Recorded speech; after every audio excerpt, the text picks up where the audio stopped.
Well guys, here we are. This is a beach coming into 3 hours until low tide.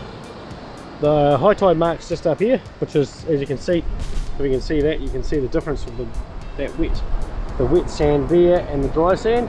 So that's where the tide mark was. So if you have a look at it now, nearly 3 hours to low tide, got our rod set up down over there. You can see clearly there's a fish highway or a trough going all the way along. And I'm going to show you that in a second. And just in that bit there where it's filling up, that was a rip before when it was going out. So that's the channel where the fish come in to that highway or the trough, which is where the water is still in that little gap there and going that way up over there. So I'll take you through a little bit about the reading the beach. This is low tide obviously, which looks different to high tide. Yeah guys, so as I said just before, looks totally different at low tide, but if you have a look, come with me, you can see the little cut it out with the current, the tide rips it out, so she's a little bit of, you know, low air comes up. That's quite a high bar.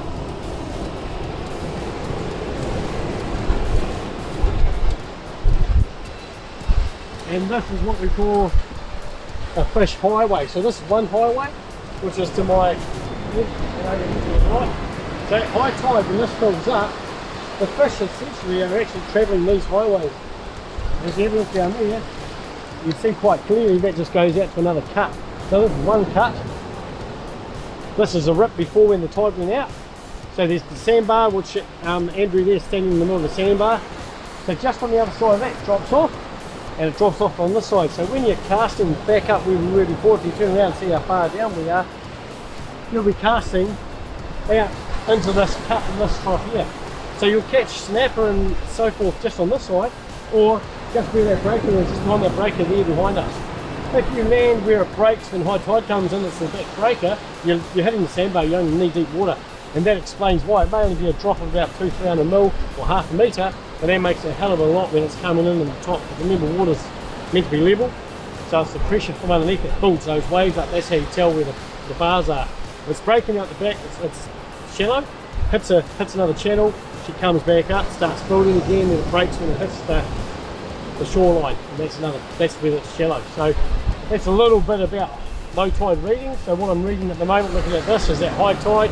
This would be a good spot right here where the cut is, or right away along there where that channel is. If I'm back up by those logs casting, or I'm casting right into this, or I can walk down my way with, you know, into that other drop on the other side of that sandbar. So that's a little bit about the beach. So trough or a fish highway is along here. The cut where it comes in and where it goes out. If you look that way, you can see where it goes around back into the ocean. There's two cuts here, and then there's a trough or a fish highway that goes all the way along up, which will be rejoined once that tide comes in. So this is quite a big drop actually. It's hard to tell on camera, but if you're here, I can tell you now, if I was standing at high tide from where I was standing before, I'll be in waist deep, at least waist deep water right here. It doesn't look like that on camera, but I'm standing quite low compared to where we were standing before. So you'd be in waist water with this being full, I'd say, if it's up there by the tide line. Yeah. So you know, you're quite deep here, which means that back breaker, which will be happening here, we're about 60 metres away, so most people cast back to 100, so about where your bait will be landing is about here. So this is where you'll be wanting to target. So if I'm reading the beach and thinking I want to come back at high tide, I'll be looking at this cut here and going, I want to fish right in that cut, so I'll be going back there and marking that off for myself with a stick or something, and coming back ready to cast right where that stick is into this cut.